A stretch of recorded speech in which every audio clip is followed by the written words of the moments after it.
Two in a row. Two in a row. Dub Nation can feel a little better after this weekend of basketball, right? I want to lead with the positive. Klay Thompson, I talked about his balance and the lift in his legs and finding a balance between looking for his, creating for others, and then defensively just being active, being ready, having live feet, having energy in his feet so he can close out. And what is it? It's 2 or 3 games in a row now where he looks like Klay Thompson. So that's extremely encouraging, right? And then we had the emergence of Trayce Jackson in Portland last night. Dario gets a quick second foul in the second quarter. I don't think Trayce was and we'll get to that in a second here. I'm not sure Trayce, it was planned for him to play in that game, but for whatever reason, he got in there in the second quarter and he had a huge impact.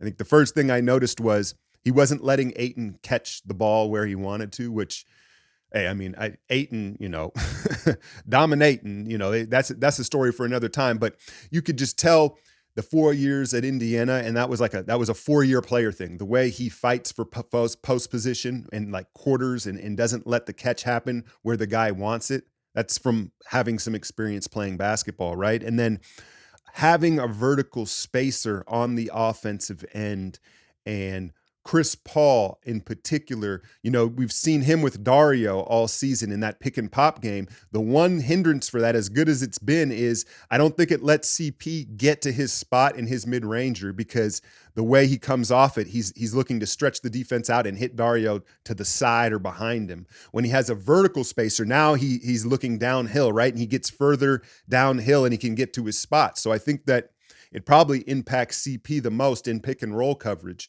but you saw all of them benefiting from Trayce's vertical spacing. Steph, Moody, kind of like a check down, drive hard to the paint. And if it doesn't work out, hey, you've got a big athlete with great hands, give him the ball. And so he finished with 14 and 8, 5 offensive rebounds. And the other aspect, I think, is just up and down the court. It's just up and down the court. Right now, Kevon is just not getting up and down the court right now. Dario doesn't run well. And so a lot of the time it unbalances our transition defense. And the fact that Trayce can just rim run both ways really, I think, can help things, man. So that was super encouraging. I do think that as we watched these minutes, it kind of felt like an indictment on the coaching staff. And I want to say the staff, because I think it's very clear that Atkinson, Kerr, and I'm forgetting the name of the other dude, that like it's a group effort on the rotations and who's playing. And you watch Trayce play last night and you're like, dude, where was this 10, 15 games ago? And I understand when you're playing a Zubac, you're playing a Nurkic, there's like 5 or 6 centers in the league where you're like, all right, they're too big. They're 7 foot, almost 300 pounds. Like, it makes sense to play more loony. But on most nights, it feels like, where has this been? Where has this bouncy athlete been who can run the floor and give us a different look on both ends?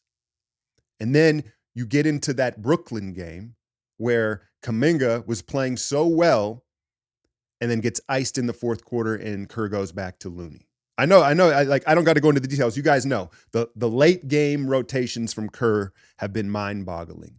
And listen, I want to Wiggins off the bench. It looks like it's kind of relieved pressure. It's starting to be encouraging, especially last night. Was that a season high, 28 points? He's taking that big gather step to create space and get to the front of the rim, dunking the ball, finding a little bouncy rhythm on the 3. And so, hey, maybe in a few weeks, I can look back and say, hey, I got to credit Steve Kerr for sticking with Wiggins and still giving, I guess he did take him to the bench, send him to the bench, but sticking with Looney, keeping them engaged, right? And all I can do is cover the team as it goes. And right now, I'm starting to lose faith in Steve Kerr's decision-making. I really am, man, because look, you're not going to agree with everything, right? There's going to be time I think they should have challenged. I thought they should have done this, right? You get it. I'm fine not agreeing with the decisions, but when I start to not understand them, that's when I start to lose confidence. And even going back to Looney in the final 2 minutes last night, I didn't understand it. Nurkic wasn't out there. Zubac wasn't out there. They were running Ant Simons and Shaden Sharp off these super quick pistol actions. How is Looney going to solve that? And then on the offensive end, when you say, okay, Looney's a great screener, right? But all that does is put 2 on Steph. You're playing 4 on 5.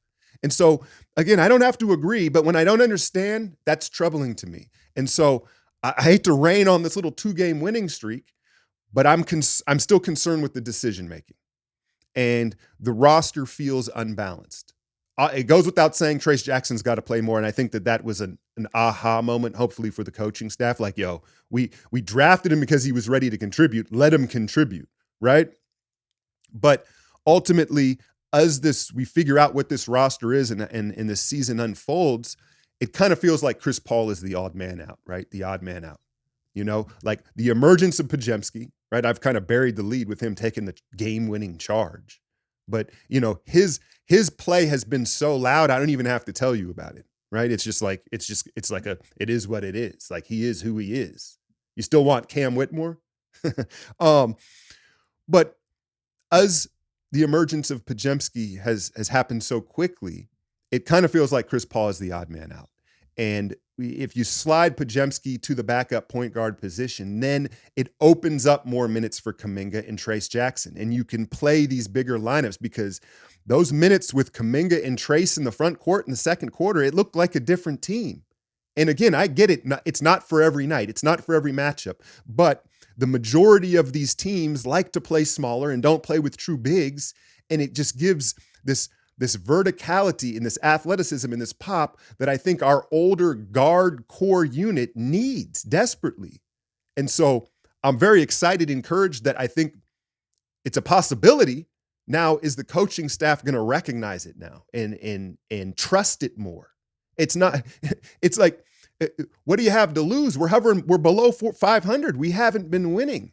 I understand not trusting the rookies when things are going well. If it ain't broke, don't fix it. But the way the season is gone, I think they have to show a little more trust in these young guys, and the Kuminga issue continues, and he just is nowhere to be found down the stretch of games. We can try to justify it and rationalize it any way you want in a lot of these, even the Brooklyn matchup, right? Like, you're telling me Nick Claxton was going to put Kuminga in the basket? There was no need to have Dario or Looney out there late in that game. And so that overarching theme is concerning. However, the emergence of Podziemski, Trayce Jackson being dusted off finally, right? Clay looking like Clay, and hell, Wiggins finding something coming off the bench. There's a lot of positive things to look at moving forward. The question is the staff seeing things clearly? That's my question right now. We got Boston Tuesday. It'll be interesting. Boston is probably on paper the best team in the league, right? And in the past, these Warrior teams, no matter how poorly they were playing in a certain period of time, whenever they would face another true contender, they would rise to the occasion. And so I'm curious to see if Steph and these guys are going to rise to the occasion. Steph with the off night, he was due that. And then that Kamara kid, man. Portland has some interesting pieces, right? Unfortunately, they got bamboozled into Ayton. I don't know what they finna do with that, but Jeremy Grant will gladly take him off your hands, Portland, if y'all want to negotiate something. But yeah, man, that's where I'm at with it. I have a full breakdown of all the games this weekend on my Patreon. You can always check out. But yeah, let's see if they can make this Boston game competitive. I'm not going to expect a win, but I would like an encouraging, competitive game. And I would like to see more Trayce Jackson. Like Looney, I understand the cachet that Looney has built over the years, but you're doing a disservice to the entire team by trying to stick him out there at times where it just doesn't make sense. Give him some time off. Let him get some rest, get in better shape. I'm not saying abandon Kevon Looney permanently, but right now, just like with Wiggins had to go to the bench. Loon, it doesn't feel like he should be closing or playing very many minutes. It doesn't make a ton of sense in most of these nights. So we'll see how they adjust, and if Kuminga can even see a fourth quarter at some point this fiscal year. Is that what you call it? Calendar year? As always, hit that like, share, and subscribe. I'm out, y'all.